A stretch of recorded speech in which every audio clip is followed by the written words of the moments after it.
Okay guys, so we're going to be demonstrating an energy conservation technique called pace breathing. We talked about this in the lecture. Remembering that if you look at the phases of breathing, inspiration is an active process. There's muscle contraction, energy, right, is spent to perform it. While expiration is really passive recoil of the lung chest wall, right? Remember that, those couple of forces. So Joe here is going to be serving as our mock patient. The cue that we can give patients, the easiest way to break this down is before you perform your activity, I'm going to have you take a deep breath in and you're going to breathe out through the activity. There's a ton of different ways you can explain this that typically works well. Coming out of a stair or coming out of a chair isn't often a task that may be challenging for a lot of patients. You can do this while walking, you can do this while climbing stairs, same thing. Just for the purposes of space, we'll demonstrate it with Joe climbing out of it, or climbing out of a chair, rising out of a chair.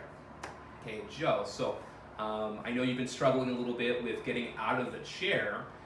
We're going to teach you a technique you can start using at home to save a little bit of energy to maybe make it a little bit easier. So before you come out of the chair, all I want you to do is take a deep breath in, and then as you begin to rise out of the chair, I want you to slowly breathe out. Is that okay? Mm-hmm. All right, so let's try that. So we're going to take a deep breath in, and as you rise, start to breathe out. Good. And you can sit back down. Great. So again, we can do this with patients climbing the stairs. They can take a couple breaths, a deep breath in as they approach the stairs, and then breathe out as they climb a few, and then reset maybe if you don't get through the full flight. So try this on yourself. It works pretty well. Again, expiration is passive, so we can save energy for the activity.